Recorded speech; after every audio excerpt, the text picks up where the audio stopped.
Today, volatility was back where we see stocks going down, coming back up, and at the very end of the day, we saw the NASDAQ futures trying to rally up. Tomorrow is going to be very critical, and I got a chart I'm going to share with you guys that's going to lay the framework and let us know, is this a trap or is this going to be a bear flag pattern? And we have a lot more downside to come in the very near future.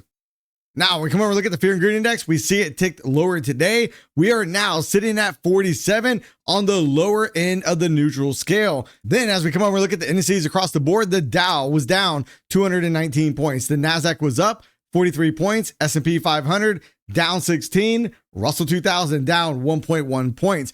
We look at advancing issues versus declining. We have 56.6% of issues declining on the day. Then as we come over and look at the sectors, we see the laggards today: healthcare, industrials, financials, energy. Realistically, there's only two sectors in the green: consumer cyclicals, communication services. Now, tomorrow should be very exciting because tomorrow at 8:30 a.m., we have three economic news data to contend with. We have the non-farm employment change. We have the average hourly earnings. We have the unemployment rate. Then at 8:45, FOMC member Williams will be speaking, and we know throughout this week, on Wednesday, for example, we had the JOLTS job openings. On Thursday, not only the weekly unemployment claims, but the ADP non-farm employment change as well. And we look at this article right here, ADP employment report, weakest since January 2021. And if you guys look at this chart right here, what do we see? We see right here, when we go all the way to the left, this is the weakest number that we've seen going back to 2021. So what is this going to mean for the stock market? Are we headed for a bumpy road, and are we likely going to go substantially lower?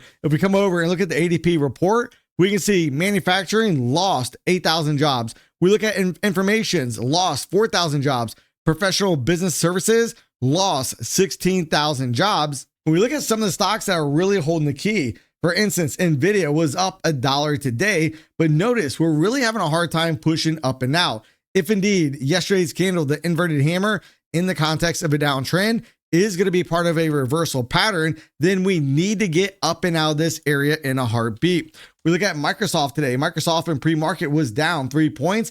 It actually was up at 1 point, but still managed to close down 57 cents on the session. We look at Apple. Apple today forming another inverted type of handle, which is not what you want to see right before we have a major economic news release. However, could this all be nothing more than part of a trap? Today, during the live stream, we kept talking about this, and we were watching the S&P 500, for instance. We kept looking at yesterday's low, and I said, if we break below it, we can get back above it. We can get a little bit of a relief rally on the way back up. We see the Russell did the same thing, and early on, the Dow was substantially below that level. Even the Dow was able to regain that level. Now, after the bell, we continue to see the NASDAQ screaming on the way up, but still, we got to be on high alert for a potential trap. This is not a joke. I'm not joking around. We were talking about this all day during the live stream. And when we come over and we look at some of these indices across the board, we look at the IWM, for instance. Notice we still have not come down and filled the gap. We need to drop all the way down to 206.66. Then we look at the diamonds, for instance. Diamonds did show a little bit of weakness today. We did have a little bit of buying tail on the bottom of the candle, but look at the MACD indicator. It is just now starting to cross to the downside. And if you already thought this week was a little bit rough, keep in mind the last 10 trading days of this month historically are bad. We're normally only up 39.58% of the time. So if there's ever a time for weakness, right here, right now, we are now starting to enter that period of time. We look over here at the dollar index rolling back over, and we're going to see, do we come back down towards these lows, make an equal low or even a higher low, and we set up some type of MACD divergence. Now, if the dollar continues to go lower, that should also favor the precious metal gold. We saw gold today up 18 points on the session, and for all intents and purposes, we're still looking for gold 2,586 price point, which is the completion of this ABC pattern that we've been watching for quite some time. We come over and take a look at crude oil today. Crude oil still unable to hold above this prior swing point. If indeed we're going to be able to get a lift up and out, we must get above that price point and stay above it. Today, we have another inverted hammer. Now, this could still be part of a reversal pattern. We need to be mindful of it, all right? But we did close below the swing point. Now, we look at the MACD indicator. It is crossed to the downside. Now, if crude oil is going to get a bounce up, we need to get above the swing point over here. Then we're looking to see if we can come back over it and test the 71.43 price point. But then as we come over and look at the volatility index today, the VIX was down $1.50. Now, earlier on, we were talking about this on the live stream.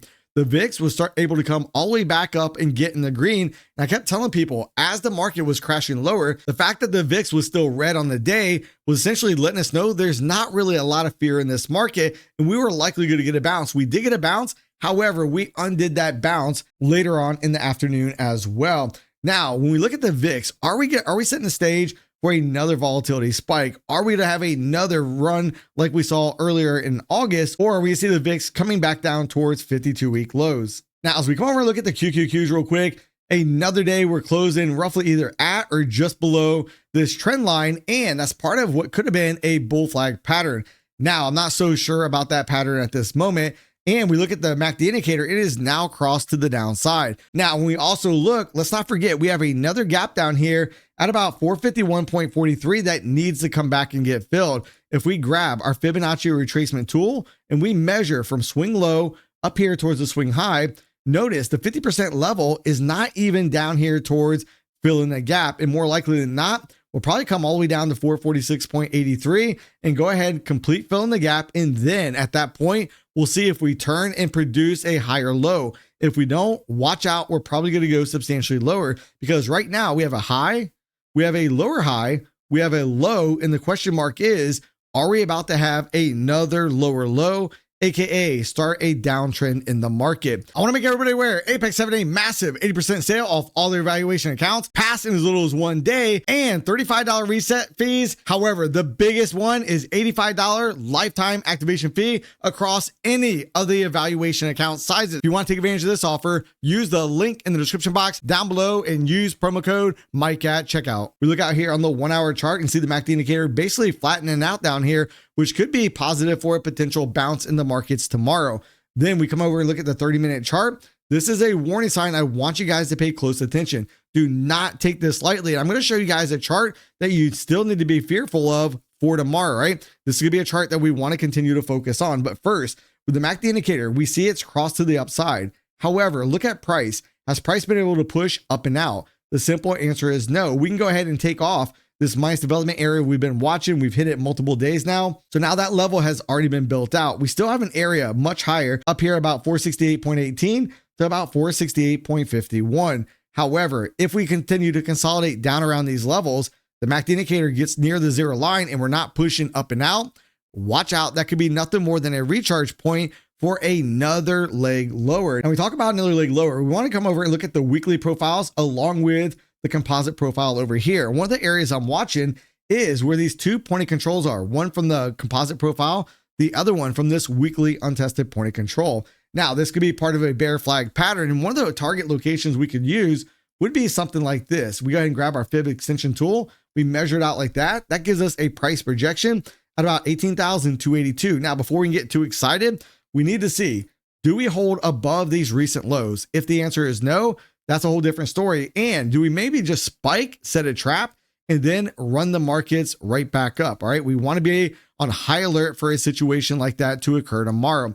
Then as we come over and look at the 30-minute profiles, notice we had a little bit of a larger range than yesterday, but still more along the lines of a D as in dog shaped profile. And you can see basically consolidating throughout the entire day.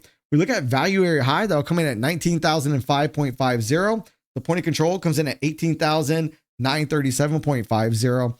Value area low coming at 18,884.00. Now, if you want to get short, wait and see. Can we break value area high and come back down? Because if we break value area high, we're probably going to come back up here towards these candle bodies and then maybe all the way up here towards that minus development area. Now, this morning, we talked about resting liquidity at 140, and that was in the beginning of the live stream.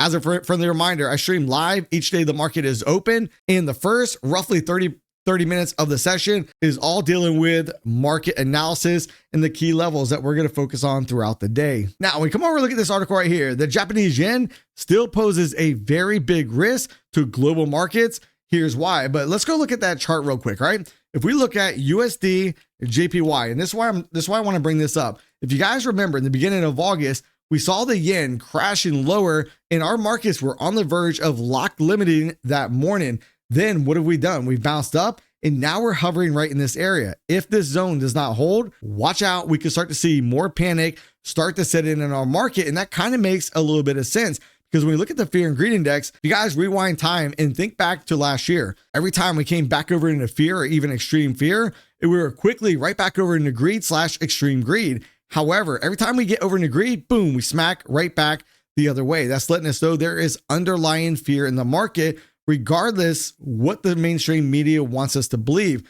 Also, if we look at the yield curve, we are very close to uninverted. Now, intraday, we have been uninverted, but then we boom, reinvert once again. So keep an eye on the yield curves, and let's see when we continue to close with the yield curve being uninverted. Now, as we look at the SPY, we really have a candle of indecision for today. We have a wick on the top, we have a wick on the bottom. We still have not come down and completely filled the gap, which comes in at 543.82. Is it likely that tomorrow's news event could be what pushes the market down towards filling the gap, or even maybe just both of the gaps? The MACD indicator on the daily chart has crossed to the downside. Then on the 4-hour chart, MACD indicator making a beeline towards the zero line. We're right about there, but right now at this point, showing no signs of firming up. However, the hourly chart is a little bit different. You see the MACD indicator basing out, looking like it's about ready to cross. And then on the 30-minute chart, we've already had the cross and we have a little bit of MACD divergence. If we simply draw a line and connect the lows of the MACD indicator, the slope is slightly to the upside, but look at price. Prices have continued to make new daily lows. So that's something we most certainly want to pay very close attention to. Now, tomorrow we'll talk about the profile levels for the SPY and the QQQs. Now, we come over and look at the futures markets real quick. Notice, all right, we have that potential bear flag pattern on the S&P as well. And as we look at this, notice we have already spiked below the low, but then we came right back up. So is this part of a trap, or is tomorrow going to be the day where we unleash and we go substantially lower? We still have a point of control substantially lower below us that we need to keep an eye on. We come over and look at the daily profiles. Notice right now we have value area high at 5539.75 with a point of control at 5524.25. Value area low down here at 5505.00. So tonight, if we start breaking value area low, watch out, we could continue to cascade lower. We need to keep a close eye on this. There is fear in the market. Tomorrow, we have big news coming out in terms of the jobs data, and that is basically going to determine, is this going to be nothing more than a trap? Now, tomorrow when the news comes out, maybe they slam it down only to run it back up. And if that's going to be the case, then we want to focus on the lows from today. So if we break the lows tomorrow, we get back above it, that could be one of the signs that that indeed was nothing more than a trap, and we're about to have some upside testing. Now, if you guys want to learn all about Bookmap, check out my video, Bookmap's Beginner's Guide.